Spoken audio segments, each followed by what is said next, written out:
दो तीन बढ़िया से स्टॉक बताना।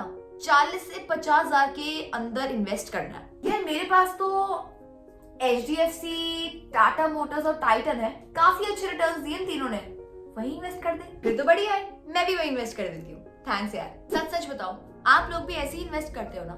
There are approximately 4,800 listed companies on the stock exchange. So the natural question arises, which is the best stock to invest for long term? Industry experts suggest करते हैं that we should have our own research for each and every company, but practically it is not possible, right? Especially for beginners. In this video, we'll teach you how to identify great stocks within 5 minutes. Although video की शुरुआत में आपको एक disclaimer देना चाहती हूँ that through this video we'll be able to narrow down to 10 to 15 good stocks from the listed companies. But उनमें invest करने से पहले we would still want you to read all the financial statements, news, analyst reports, etc. देखते हैं क्या है first step to identify a good stock. जो लोग हमारी वीडियो देखते हैं उनको पता है standard deviation, alpha and beta के बारे में। जो लोग पहली बार देख रहे हैं उनके लिए I would like to explain these terms briefly. Standard deviation stock की वॉलेटिलिटी को डिफाइन करता है। Let me explain this to you with an example. Let's assume हमारे पास दो स्टॉक्स है A एंड B, जिनकी मूवमेंट कुछ इस तरह से दिखती है। इसमें स्टॉक A की मूवमेंट बहुत ज्यादा नहीं है, इट फ्लक्चुएट्स बिटवीन 20 एंड 24, जिसका मतलब है स्टॉक A काफी स्टेबल है। Stock B on the other hand, उसकी मूवमेंट काफी ज्यादा है, which also means in other terms कि स्टॉक B वॉलेटाइल है। हम जैसे लोग most of us would prefer to invest in stock A, जिसकी मूवमेंट का आइडिया लगाया जा सकता है। इस केस में स्टॉक B की स्टैंडर्ड डेविएशन बहुत हाई है एंड स्टॉक A की काफी कम। सो बेसिकली स्टैंडर्ड डेविएशन जितना कम उतना बेटर। अल्फा बताता है कि स्टॉक कितना एक्सेस रिटर्न जनरेट कर पाता है as compared to Nifty index. Alpha greater than 1 indicates that the stock has the capability to beat the Nifty index. Alpha जितना ज्यादा उतना बेटर। फॉर एग्जाम्पल, अगर किसी स्टॉक का अल्फा इज 50 तो उसका मतलब है दैट उस स्टॉक का रिटर्न मार्केट से 50% ज्यादा है। बीटा बताता है कि अगर इंडेक्स हमारा 100 से गिरा तो स्टॉक हमारा कितने से गिरेगा।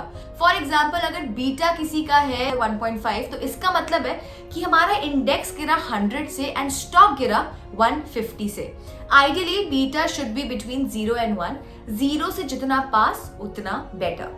सो बेसिकली हमें ऐसे स्टॉक्स चाहिए जिनका स्टैंडर्ड डेविएशन कम हो, अल्फा ज्यादा हो एंड बीटा 0 के आसपास हो। जैसा कि आप देख रहे हैं, we have curated all the listed stocks. There are total 4,557 listed stocks. हमने इनका alpha, beta and standard deviation का डेटा भी कंपनीज के साथ प्लॉट कर लिया है। हमें अब इस पे एक फिल्टर लगा के देखना है to find out the better companies. जैसा कि if you remember, alpha should be as high as possible, beta should be between 0 and 1, 0 के जितना पास उतना better and standard deviation should be as least as possible. जैसा कि आप देख रहे हैं, हमने बीटा वैल्यू का फिल्टर 0 से 0.5 पे लगा दिया है। Let us see the list of companies in the decreasing order of alpha. Like you can see, 4,500 में से अब सिर्फ 500 कंपनीज बच गई हैं इस फिल्टर को लगा के। अब भी हमारा डेटा काफी ब्रॉड है। Let's say we only want to look at companies जिनका market cap is more than 1,000 crores and standard deviation 25 से कम है। जैसा कि आप देख रहे हैं, इस डेटा में standard deviation and market cap लगाते ही we are left with just 38 company. Now this is a number with which we can work. This was also step 1 for identifying good companies. अब देखते हैं step 2 क्या होगा हमारी analysis में। Now we are left with companies with a market cap of more than 1,000 crores with great risk parameters and almost सारे ही stocks ने index से better परफॉर्म किया है। But हमारे लिए ये जानना भी जरूरी है कि कौन सी कंपनीज ओवर वैल्यूड है एंड कौन सी under valued. Obviously we will go for companies जो कि अंडर वैल्यूड है। ये मेजर करने के लिए हमने सारी कंपनीज का पीई रेशियो प्लॉट कर लिया है। पीई रेशियो का मतलब है कंपनी का share price divided by company का अर्निंग्स पर शेयर। इस पीई डेटा को हम इंडस्ट्री पीई डेटा से कंपेयर करेंगे। We will see the PE premium of all the companies.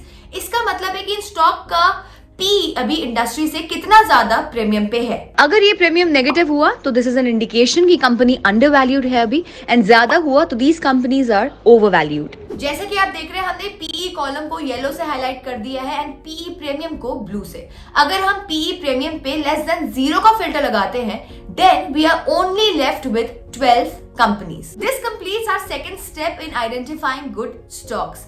As promised हमने आउट ऑफ 4,557 कंपनीज में से नैरो डाउन करके 12 कंपनीज को फाइनली सिलेक्ट किया है.